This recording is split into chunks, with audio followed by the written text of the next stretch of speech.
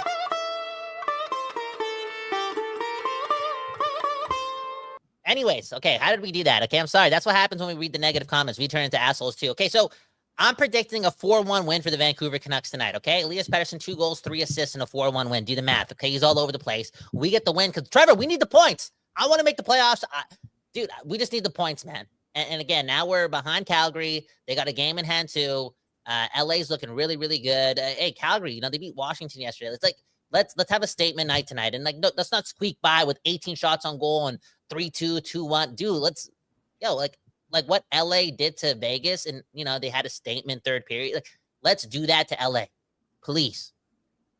Yeah, well, I like your positivity, man. I hope you're right, because last night the Calgary Flames and Utah both winning their games. Utah unsurprisingly beating the Chicago Blackhawks, but the Calgary Flames emerging victorious over the Washington Capitals. Who I watched a bit of that game, and again, this is a Canucks podcast, but the Washington Capitals looked like the Canucks. They had like 4 shots through in the second period at some point. So the Calgary Flames, like they're an NHL team, and on some nights they're better than the Vancouver Canucks. Let's get into the rest of the line. So it's DeBrusk, Pettersson, and Höglander on the top line, and then you have Joshua Garland centered by Philip Hedl. Then you have Drew O'Connor, Brock Besser, and Pius Suter on your third line. With R.C. Baines, Teddy Bluger, and Kiefer Sherwood on the fourth line. Nils Amon as the extra forward. So I really think that the idea from Rick Tocchet here is to spread the wealth throughout the lineup. Spread the wealth. We're talking about the team that is second last in terms of scoring goals, creating chances this season. But LA Kings team was very strong defensively. They're a little top heavy though in their lineup. So I think that's Rick Tocchet's mentality here. Sherwood on one line. You got Besser and O'Connor, who had a little bit of chemistry on another.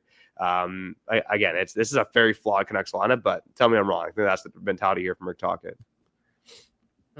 Yeah, and I don't know if I completely agree with the mentality, to be honest. You know why I say that? Because I feel like Kiefer Sherwood is playing so strong right now that attaching him to like a little bit more offense, in my opinion, it would just bode well. Like I'd want to see Hedl with Sherwood here. I feel like a lot of overthinking is still going on with these lines, and it's been like that. If anything, there's one critique I have on Tocchet, it's not the way he produces offense, but it's the ways that he's like been producing lines this year, because nothing's sticking, and that's on him, right? Like it's been a blender since day one, and there's never really been an 8-game stretch this year where obviously offense was like prominent, but also like an 8-game stretch where like a line was just dominating. You know what I'm saying? So like I would probably put Bluger up with Joshua and Garland, just try to reignite that, and put Hedl with Sherwood. And yeah, I know it's crazy that I went on a little tangent about those lines and I touched on a fourth liner or a third liner in Kiefer Sherwood, but I just really liked his game recently. Like he's kind of looking like, I don't know, he's about to pop off like he did in October and November. Yeah, and Kyle, I hope you're right about that. And Kiefer Sherwood, I think all season long has been one of the best Vancouver Canucks forwards. It's probably been a toss-up between Connor Garland and Kiefer Sherwood as to who's been the best Canuck forward, which is kind of saying something about the star power on this team. Speaking of star power, though, I can't believe we've taken 25 minutes to mention this. Quinn Hughes returning to the lineup tonight for the Vancouver Canucks. Again, he's kind of said it himself. He's probably not playing at 100% for the rest of the season, but Leon Draisaitl looked like a stud with broken ribs out there. I mean, like Quinn Hughes just has that ability to take over games. You're right. Quinn Hughes and Brock Besser are two guys who have had good success in their career against the LA Kings before. So I think those are obviously two players to watch tonight. So Hughes back with Phil Pronik, Marcus Pettersson on the second pair with Tyler Myers, Carson Soucy on left defense with Victor Mancini on the right side. DPD and Derek Forbort were the extra defensemen at practice yesterday. I don't like that.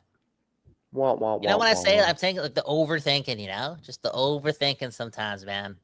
I don't like the fact that DPD's probably out of the lineup today. Assuming, unless it's like Forbort and PD, right? Like you don't know. We don't know what pairing's gonna play. It could be Soucy, Mancini, or it could be the other, right? Like we don't know yet. Like or was or Forbort and DPD like that was your 7th and 8th? No, Thomas Rance did actually report that they didn't do specific line rushes. That was his read based on drill. So there's still something to be determined there. We'll see. I am. Anyway, yeah.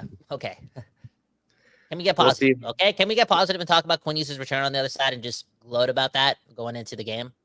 No, well, we better stay away from the comments. Just kidding. We always got to read the comments here on Locked On Canucks. So we'll be back on the other side again. You're listening to Locked On Canucks.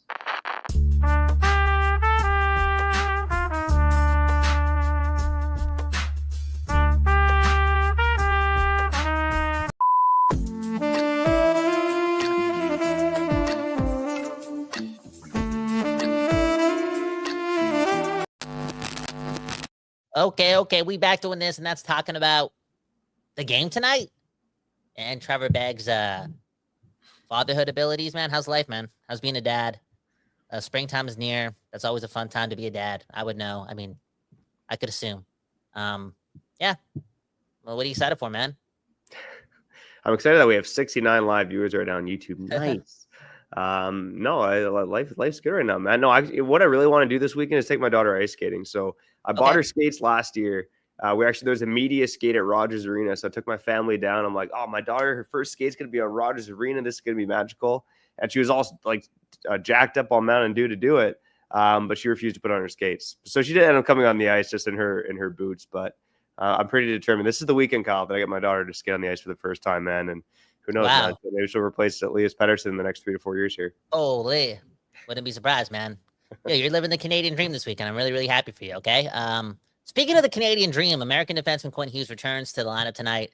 And yeah, 28 minutes into the episode, we finally get into it. And it's the best Canuck of all time returning to the lineup. And yeah, he's not going to be 100% the rest of the season. We know that. But we also know that this guy can play at 90 and still be the best player on the ice. And let's go, man. Road to the Hart Trophy, right?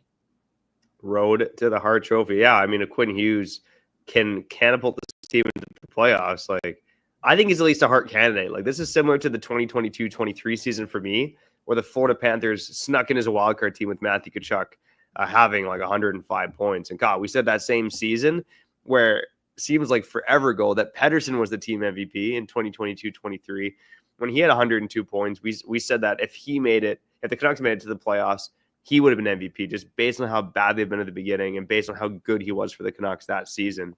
I just feel very similar to Quinn Hughes right now. I mean, hell, he might put up maybe not 100 points now because he's missed a dozen games, but be on a 100-point pace and get this team to the playoffs. I mean, if that's the case, then I think he's absolutely got to be a Hart candidate. I mean, look, guys in the running, Kirill Kaprizov's been injured, fallen off a bit, but he's in that conversation. Draisaitl, McKinnon, Connor Hellebuck.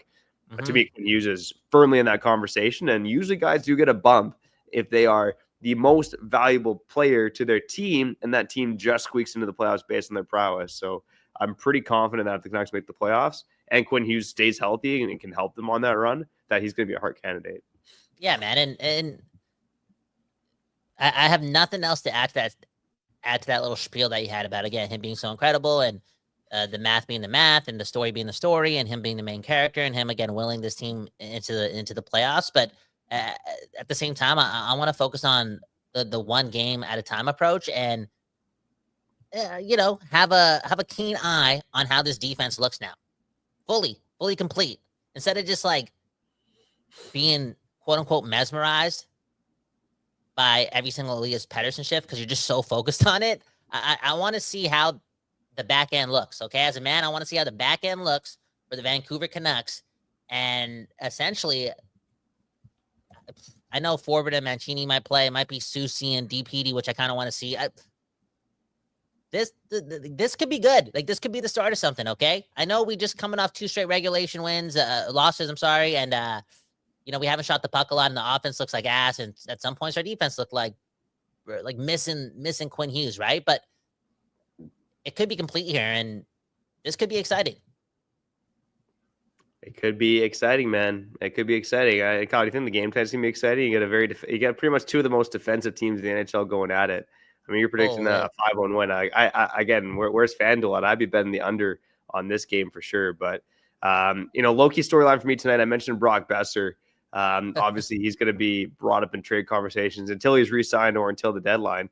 But to me, the LA Kings seem like maybe the number 1 team that Brock Besser could realistically go to. Like, they're a team that kind of needs to do something to push past the first round. Besser's a guy who has torched them over the years. They need more offensive firepower. I know with Tanner Jeannot there, that might be a little interesting, but I do wonder if tonight, call me crazy, but I do wonder if tonight it's, audition night for Brock Besser in LA. Holy, that'd be something. I mean, just in general, like audition night playing with Petey and Kevin O'Connor, like what the hell? Like, you know what I'm saying? Yo, again, he can do it though. Like, say he scores tonight and has an impact 100%. With Petey Suter and Drew Connor. I mean, man, oh man, that's the LA Kings are going to think this is our guy. Yo, we need Brock Besser. Like, is it fair to say that not only does Pettersson have to treat every game down the stretch here like a playoff game? Because again, it is. We're fighting for a playoff spot. We're in 9th place right now. So the rest of the way, you got to lock in, right? Get rid of the gas. Get into the playoffs. And again, we look at Pettersson, but Besser needs that. He needs that game. If you're not scoring, let's skate a little quicker. I know physically speaking that may be impossible, but it's like, yo, where's the will? Where's the heart? Show that tonight. Quinn Hughes not playing at 100%. Like, dude, be a leader. So I want to see a lot from Brock Besser and to rub off your point. Rub off your point. Yeah, you know what? He can do it tonight by himself. It would do something, and it would boost his trade value, but more importantly, it would help the Canucks win. And we're talking about all these trades and shit, but dude, I just want to win tonight. So bad. I never wanted something so bad in my life, and that's game 58 against the LA Kings. Yeah, Kyle, like I said, we've been spoiled since doing Locked On Canucks, right? I mean, I've been writing about the Canucks since 2013. I've written about a lot of bad hockey over the years. But since we joined Locked On Canucks, the team's been good up until the last few months here. So, yeah, I don't know what happened. Like, I don't know if the Locked On Canucks juice is wearing off, man. Maybe we're not doing enough meditating, not reading enough Deepak Chopra. I littered ones. Maybe that's because Pettersson's like Pettersson's. Come on, everything is weird right now because Pettersson's so bad. That's okay to say. It's okay to say it's your best player. So when your best player is playing like a 4th liner, 3rd liner, it's like it's not going to work out. It's okay to, yeah.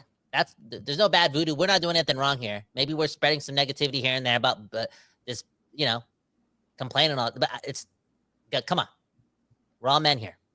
Go PD, go step it up and save this team. Kyle Bound, Trevor Beggs. Maybe you want to read some comments. But yeah, if you're watching this right now, hit the like button if we did entertain you. And, it's one thing to leave Petey alone, but leave Andrew alone, man. Andrew in the comments getting absolutely bullied because he's being Pettersson's best friend right now. Andrew, you know what? Okay, here's the thing. The robots are coming. The zombie apocalypse is coming. Who's going to survive? Andrew. Who's going to be in the Discord? Who are you going to be asking? How do you make a fire, Andrew? How do you cook a crow? Andrew, help me out. Then you guys will be like, you know what I'm saying? I hear Andrew makes... You guys will be glazing Andrew. Don't bully Andrew. I hear Andrew makes a mean, slow-cooked raccoon. There you really go, nice. dude. Really nice. Great seasoning. You could save your life, man. You could save your life, man. Yeah, unbelievable. Okay, let's get to a couple of comments before we get out of here on Locked On Canucks. Darcy Padham in the comments saying, apologize if you're late to the game, but are the reports that Pettersson's relationship with Sedins are volatile? Have you heard anything into regards to that? I think we've heard what you've heard. Volatile. That's a little okay. Hey, come on. Okay, let's not use the word We volatile. have a Here. telephone here, man. Yeah, yeah. No, and Kyle, we talked about this last summer, but for those in the party, we talked about how Pettersson's got to utilize the Sedins more, and he's got a bit more of that lone wolf mentality, not necessarily utilizing the Sedins as much as he should. The Sedins are around the rink a lot right now, right? When you look at Canucks practices, especially on home ice. So I think there's not much excuse that he should be utilizing the Sedins. I'm just saying, Pettersson, move out of wherever you are and just live 50% of the time with Henrik, 50% of the time with Daniel, and the Canucks will be saved. A couple comments here about Mikko Rantanen and his contract. Jay Schroll in the comments saying, I'd rather have Rantanen for $13 million than Besser for $9. 100%. And in the comments saying, would you be willing to pay Rantanen, $12 million over 8 years? Kyle, let's say Rantanen does entertain the idea of coming to Vancouver in free agency. Are you comfortable giving him $12 to $13 million a year? Of course, man. He's good. No, he's good, dude. He's really good. I mean, do you think he's going to get exposed for not having Nathan McKinnon with him anymore? What are we afraid of? He's a good winger. Again, the root word for winger is win. He needs these guys to win games. It is what it is. And, you still have Quinn Hughes for a couple seasons. It is what it is. When you have one of the best players in the league, you got to try to win it. So I wouldn't be mad. It's the same thing with Jay Gensel, too. If we threw the book at Jay Gensel last year, we'd be happy right now because that guy's a play driver. He makes your team better. I can't remember last summer. We went from going to the second round, game 7 against the Oilers, boom, bam, 1 goal away, boom, bam, to we're going to sign Jay Gensel. And what happened? We signed Jake DeBrusk. Yeah, man, oh man, what a world we're living in. Yeah, some people in the comments pointing out that Rantanen reportedly turned down $12 million a season a year from Colorado. But if he continues to struggle like he is in Carolina, I think teams are going to be a little bit more hesitant about giving him, $13 million plus. Oh, can I go on a ramble here before we go off and sign up? I know it's going to be totally irrelevant. How do I say that word? Irrelevant. Irrelative. What? You and me are irrelevant. Yeah. Me and you are irrelatives, but we're brothers. I seen some people on Twitter. Twitter's the dark place. Don't go there. Some people are retweeting, all this media that Brady and Matthew Tkachuk are doing. The Americans, okay? These guys are Americans. Some of these Canadians out here just retweeting all these interview clips that these two are doing, whether it be with the one of the biggest sports podcasts of all time with Travis Kelce and Jason Kelce, or if it's Late Night with whoever, right? Some of the biggest programs in America, and people are poo-pooing on these guys. Oh, look at these guys. All they care about is the camera. Isn't it funny how no Canadian players are doing this media run, and these Americans who got second place in the All-Star tournament are getting all the attention and just giving spewing their spiels out to the world. How arrogant is that? That's un-Canadian, blah, blah. Shut up. Let these guys sell the game, okay? It is what it is. Those guys are faces of hockey. What they're doing, I know they're American. Canadians are just changing every day. I'm telling you, man. Y'all gotta go outside and breathe some air and read some Deepak Chopra. Become more Canadian, okay? Please. Because what is going on? Canadian hockey fans being mad at Matthew and Brady Tkachuk. Spreading wealth, growing the game. Are you, just like maple syrup, just like the loony, right? Just like Drake. Hockey is ours. And if they're going to do some free work for us and just spread the wealth, they deserve it. Risking their lives, possibly concussions, brain injuries to sell the game. Y'all way too angry, dude. Again, Canadians, please read some Deepak Chopra and just shut up. Let Brady and Matthew do their thing. Come on. Yeah, man, I'm all for growing the game. I think hockey is the best sport in the world. Let these guys go talk some smack. It's funny. A lot of talk too about Brady Tkachuk saying the Canucks not letting Hughes go with shady business, and I wouldn't read too much into that. I think Brady's just kind of competitive. He's competitive and funny. He was jonesing around. He wanted Quinn Hughes there, and just give you some pause. But yeah, I don't think Brady really has any inside information. He is good friends with Hughes, but I also don't want to believe there's anything shady going on. So. No anyways, Tkachuks, you keep doing your thing. I will say, Ottawa, I'm cheering for them to make the playoffs, man. Brady Tkachuk in the playoffs would be a wonderful thing. Let's hope the Canucks also make it there too. Because man, oh man, I want some hockey in late April. Even May and June would also be nice. What else is nice is you tuning into this episode of Locked On Canucks. So shout out to you and you and you and you and you. If you like what we're doing, go subscribe and like on YouTube on the podcast side. Oh baby, go follow us and leave a 5-star review. Should be back in the post game tonight, but for now, we got to get out of here. I'm Trevor Beggs. That guy's Kyle Bound, and you've been listening to Locked On Canucks. Peace, peace, peace.